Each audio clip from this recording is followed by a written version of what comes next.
Hey, it's Annemarie with Speak Confident English. This is exactly where you want to be to get the confidence you want for your life and your work in English. And your English conversations as well, especially right now. It's December, and where I live in the United States, that means it's the holiday season. The holiday season is that period of time that starts with Thanksgiving at the end of November, and it goes all the way through the beginning of January with the new year. That also means it's the season of holiday parties with friends, neighbors, family, and coworkers. So if you're dreading your next holiday party because it means that you'll need to do some English conversation, I want to make that easier for you.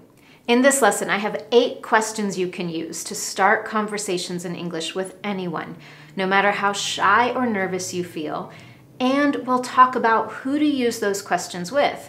For example, what kinds of questions can you use if you're chatting with your boss at a holiday party? Or what questions would be better for a sit-down dinner? I also want to share with you one secret tip I have for how to make conversations in English easier. Then at the end, I want to share with you my new favorite conversation question. If you've been following me for a while, then you probably know my old favorite question for starting conversations, but I recently heard a new one that I absolutely love, and I'm excited to share it with you.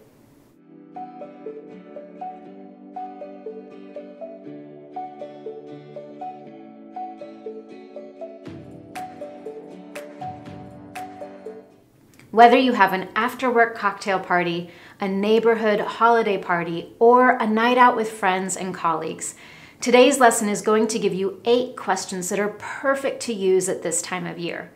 But if you want to go more in depth on how to be interesting in English conversations, I have a whole lesson on that topic, and I'll share a link to it just below this video. But let's talk specifically about 8 questions that are fantastic for starting conversations at holiday parties. We're going to start with the most difficult situation of all, and that is when you want to start a conversation with your boss or senior level management at a work holiday party. This is always a delicate situation because you know you should go talk to your boss at a holiday party, but you might not be sure what to talk about, and there are some things we definitely avoid. For example, you don't want to talk too much about work at a party, and you definitely don't want to share too many personal details or personal drama when you're chatting with your boss. So here are 3 great questions you can use to start a conversation. Number 1, so how did you become the, and then include the job title. For example, how did you become the creative director here at the agency?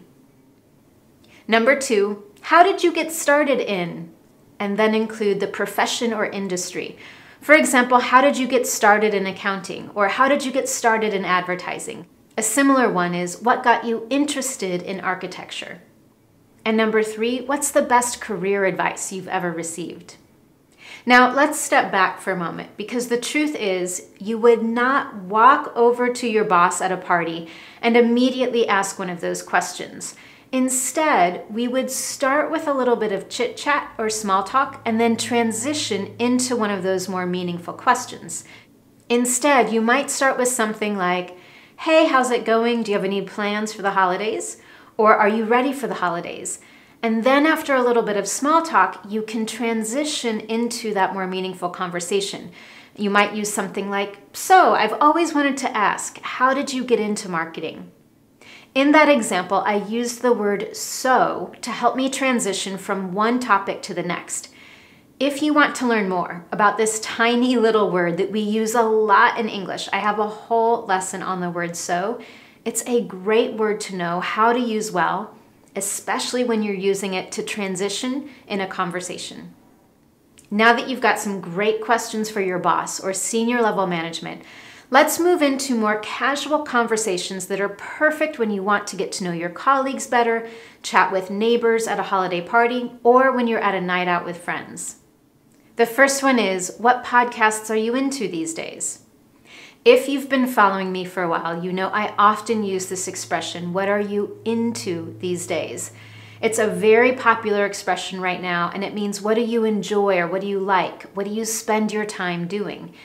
A very common question right now is, what podcasts are you into these days? Everyone wants to find a new favorite podcast.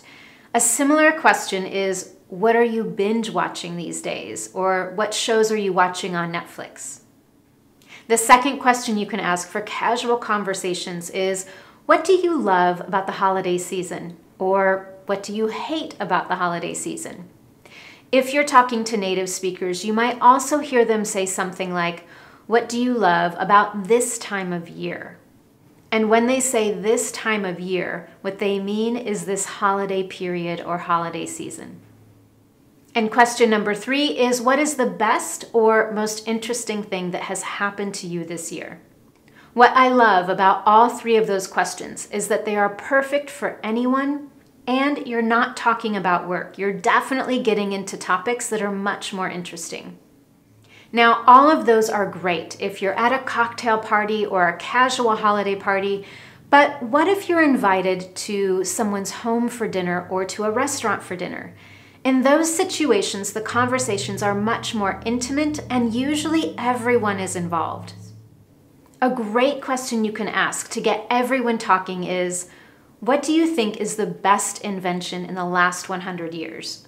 Or you could do the opposite and say, what do you think is the most destructive invention of the last 100 years? Those 2 questions will definitely get everybody talking. And here's a bonus one. This is one of my favorites. What is the best life advice you've ever received? Again, you can definitely get some interesting conversations going around the dinner table with that question. Okay, we have just one more question that is great for holiday parties in English, and it's my new favorite question. But before I share that with you, I want to talk about how to make English conversations easier for you. A successful conversation doesn't mean that you only start it. It means that you participate in that conversation.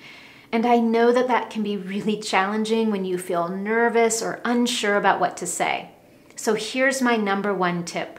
First, prepare 2 or 3 questions that you would like to ask people before you go to the party.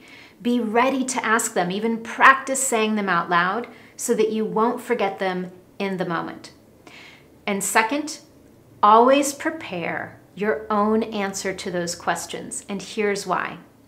If you ask someone a question like, what's the best life advice you've ever received? They will give you an answer, and then they will probably say, and what about you? They are going to return that question to you. So if you have 2 or 3 questions prepared and you already know how you would answer them, you are ready to be more successful in your conversations in English. Now let's talk about my new favorite question. If you've been following me for a while, you definitely know that one of my favorite questions is, what is the most interesting thing you've seen or heard recently? It always creates great conversation, and I still love that question. But recently I heard this. What do you wish you were doing more of in your life? I love, love, love that question. It is perfect for anyone. It's casual and meaningful at the same time. It's a positive question to ask, and no matter who you're talking to, there will definitely be an answer. This is definitely the question I will be asking at all the holiday parties I go to this year, and maybe next year as well. It's also the challenge question I have for you today. We're getting close to the end of 2019, and I know all of us are thinking about our 2020 plans. It's the end of a year and the end of a decade. So I'm curious, as you prepare to go into 2020, what do you wish you were doing more of in your life? I would love to know your answer to that question. As always, you can share with me in the comments section just below this video. If you found this lesson useful to you, please be sure to let me know. And you can do that in 3 simple ways. Number 1, give this video a thumbs up and subscribe to this channel on YouTube so you never miss one of my Confident English lessons. Number 2, share it with friends and family on Facebook. And number 3, you can email it directly to anyone you know who could use some help at their next holiday party in English. With that, thank you so much for joining me. Have a fantastic week, and I'll see you next time for your Confident English lesson.